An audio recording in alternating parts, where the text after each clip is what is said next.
역사를 바라보는 눈을 historical view, 사관이라고 하지요. 같은 역사의 사건이라고 할지라도 어떠한 시각 또 어떠한 관점으로 바라보느냐에 따라서 역사의 해석이 달라집니다. 그래서 이에 직하는 역사란 무엇인가 라고 하는 책에서 역사는 현재와 과거의 끊임없는 대화다 이렇게 말을 했습니다. 어떤 사건이 그 사건으로 딱 끝나는 것이 아니고 과거의 사건과 현재의 우리들이 끊임없이 대화하는 그것이 바로 역사다라고 하는 것이죠. 지난 금요일 3.1절 100주년 기념일이었습니다. 오늘 저는 100년 전 3월 1일에 있었던 이 역사적인 사건을 믿음의 눈으로 바라봄으로써 하나님께서 우리 민족을 얼마나 사랑하시고 또 어떻게 인도하여 오셨는지, 그리고 오늘 우리에게 어떠한 삶을 살기를 원하시는지 성도 여러분과 함께 나누기를 원합니다. 십자가 없이 부활이 없듯이 3.1 운동이 없었다면 우리 민족의 광복도 없었을 것입니다. 3.1 운동을 기점으로 우리 민족은 일제로부터 많은 고난을 당해야 했습니다. 많은 분들의 희생이 있었지요.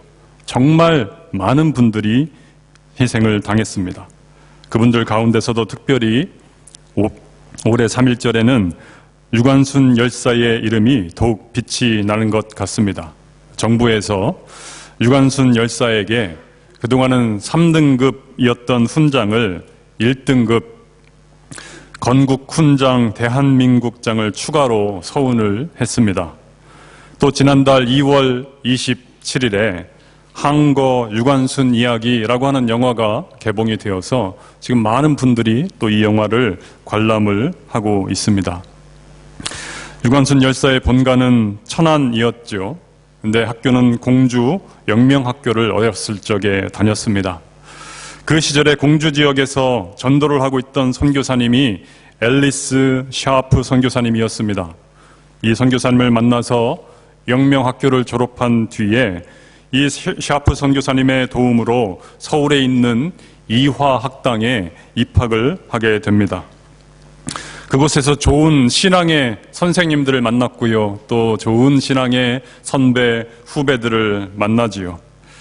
함께 이화학당에 다녔던 친구들의 증언에 따르면 이 유관순 열사가 한밤중에 또한 새벽에 그 텅 빈 채플에 혼자 들어가서 무릎을 꿇고 조국의 광복을 위해서 눈물로 기도하던 그러한 날들이 많았다라고 증언을 합니다. 3.1 운동이 일어나던 날에 유관순 열사를 비롯한 많은 이화학당의 학생들이 함께 참여하기를 원했지요. 그런데 이화학당의 선생님들이 우리 아이들 너무 위험하다, 이것을 감지하고는 학교 문을 닫아버렸습니다. 그런데 학생들이 기숙사의 그 담벼락을 넘어서 탑골 공원에서 만세 운동을 벌일 때에 그곳에 가서 참여를 하지요. 그 이후로 일제가 서울에 있는 모든 학교의 교문을 다 닫아버렸습니다. 강제로 폐쇄를 한 거죠. 학생들은 더 이상 수업을 할 수 없어서 이제 고향으로 뿔뿔이 흩어질 수밖에 없었습니다.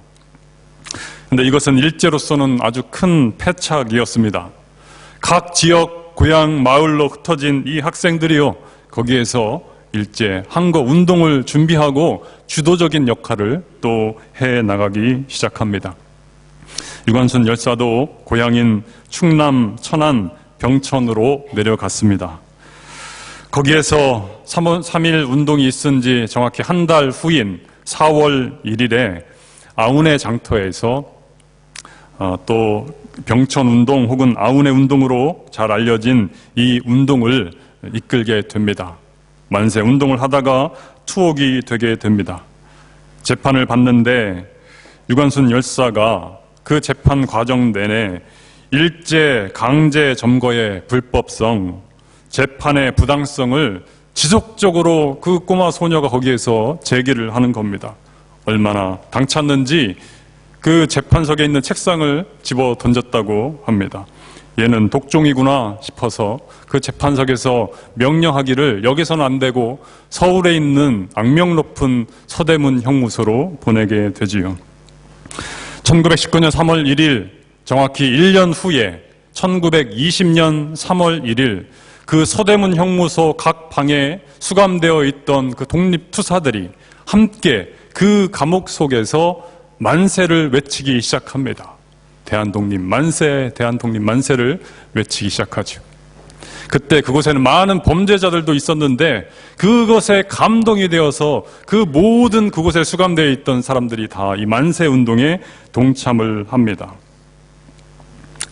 이것으로 인해서 그곳에 수감된 모든 사람들, 독립투사들, 죄인들, 그리고 유관순 열사도 모진 고문을 당합니다.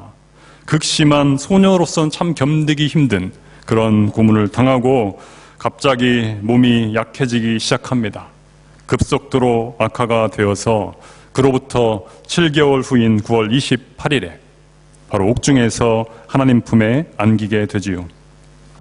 유관순 열사의 사망 소식을 들은 이화학당 당시의 교장이었던 프레이 선교사님, 룰루 프레이 선교사님인데 이분은 시드니 출신입니다. 25세의 홀몸으로 한국 땅에 가서 복음을 전하던 분이세요.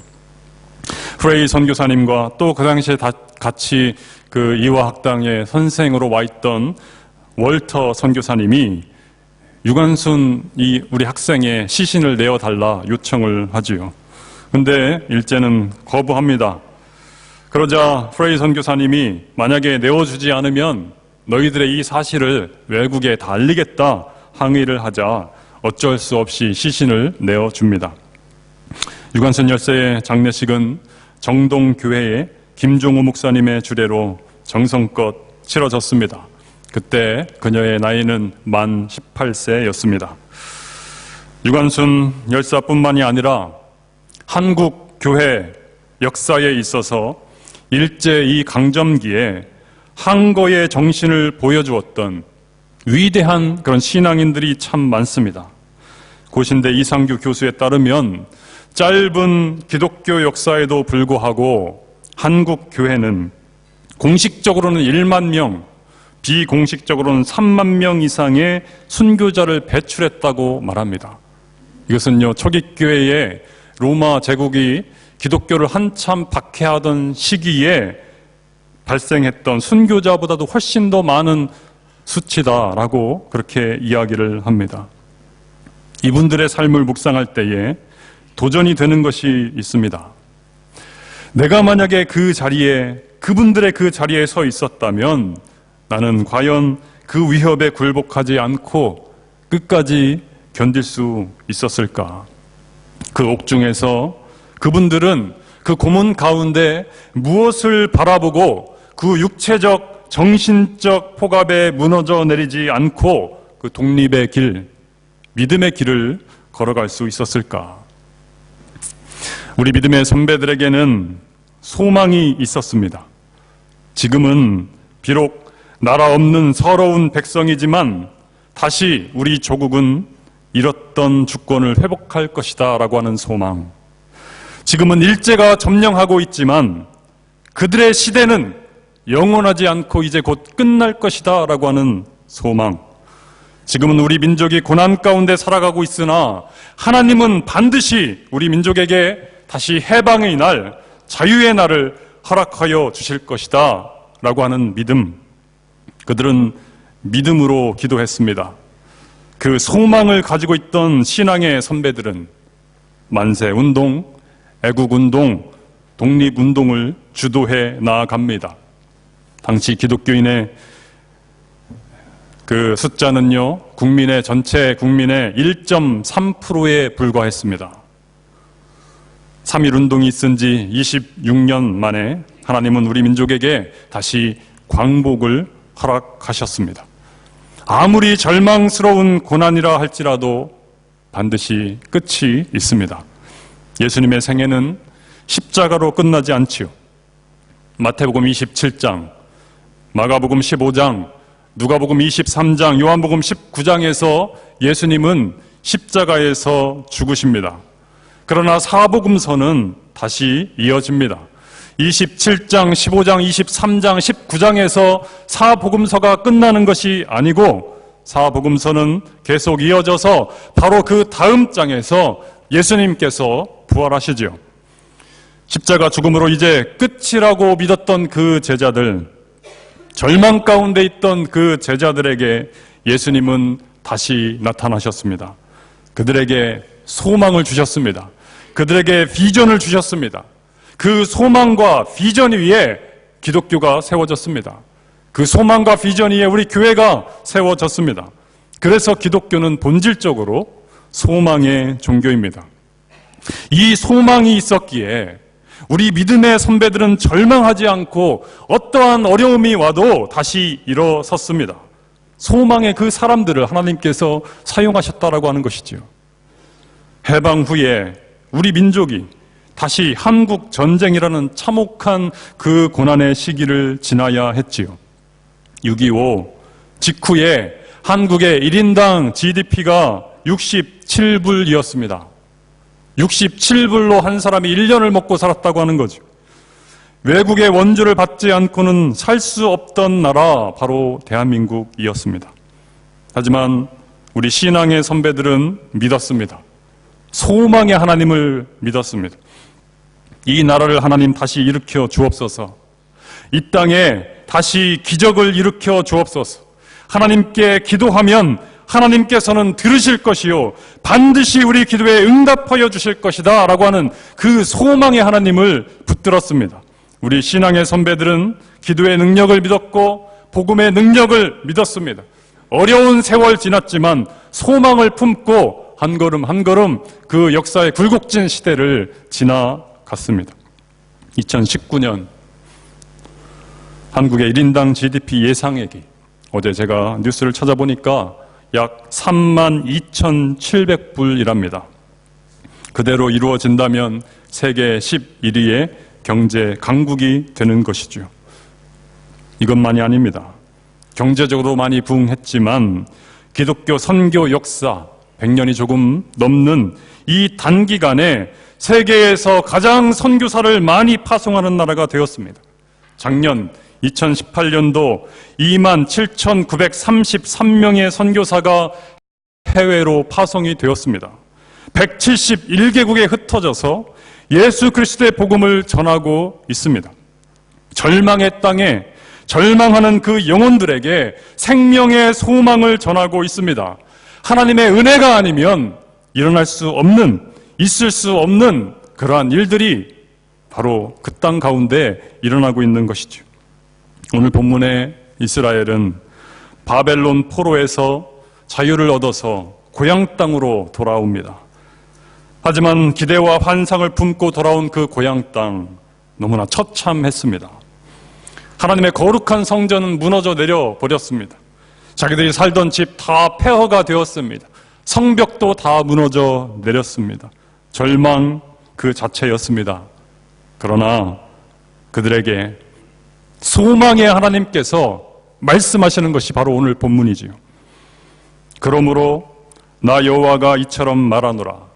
내가 불쌍히 여김으로 예루살렘에 돌아왔은즉 내 집이 그 가운데에 건축되리니 예루살렘 위에 목줄이 쳐지리라. 목줄은 그 건물을 짓기 전에 해야만 했던 그 메저링 그 줄이라고 하죠. 바로 그것이 쳐지겠다라고 하는 것입니다. 만군의 여호와의 말이니라.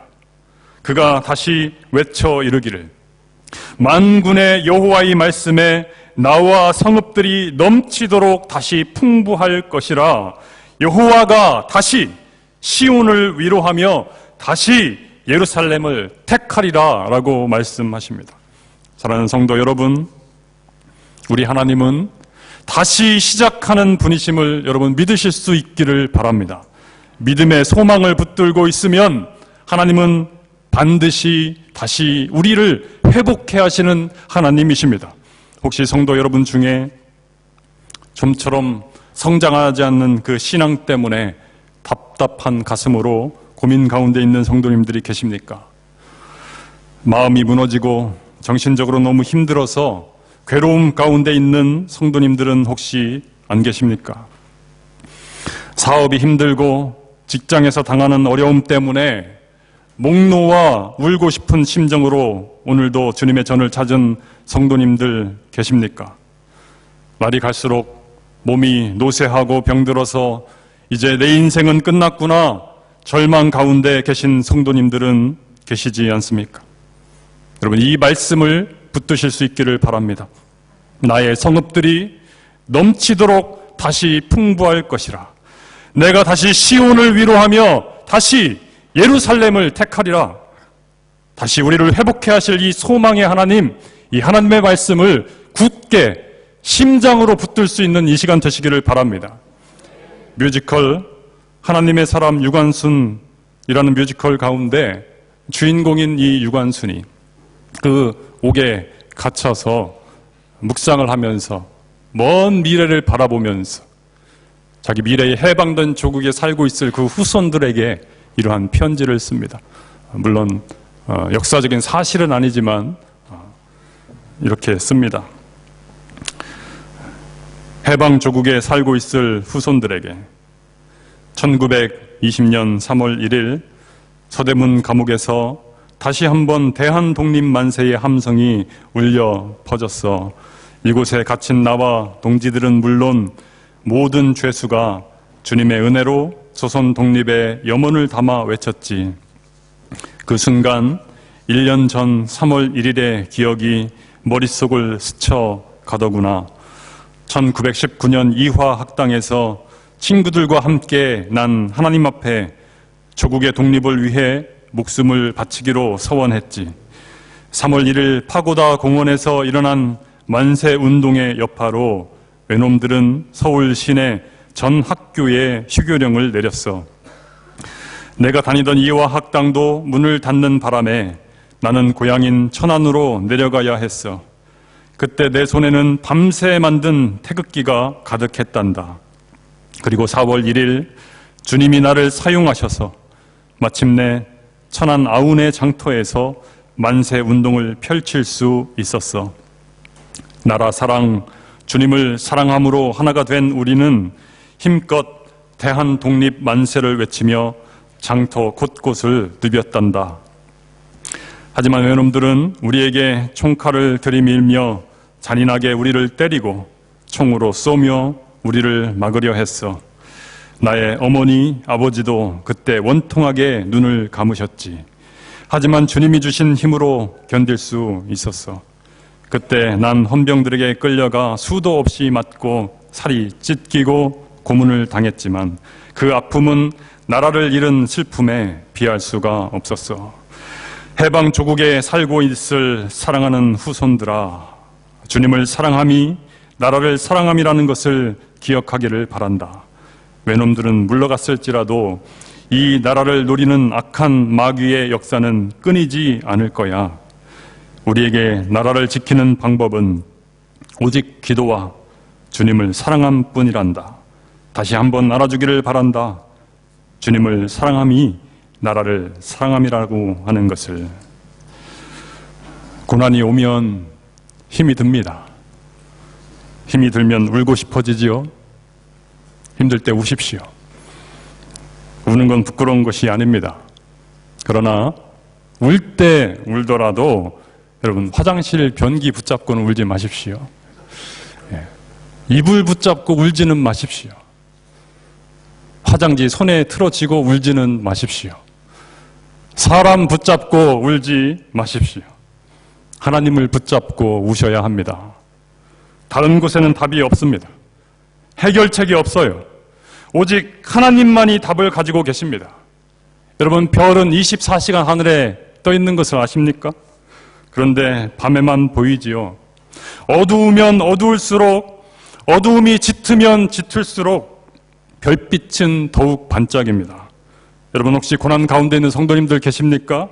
여러분의 그 고난이 크면 클수록 하나님을 담대히 붙드실 수 있기를 바랍니다.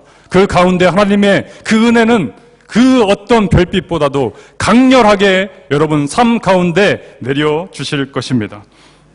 하나님의 말씀을 붙드시고 그 어느 때보다 선명하게 우리의 인생길 가운데 비춰주시는 그 하나님의 말씀 붙드시고 세상에 나아가서 승리하시는 저와 여러분의 삶이 되시기를 주님의 이름으로 축원합니다. 기도하겠습니다. 암흑같이 답답한 절망적인 시대를 살아갑니다.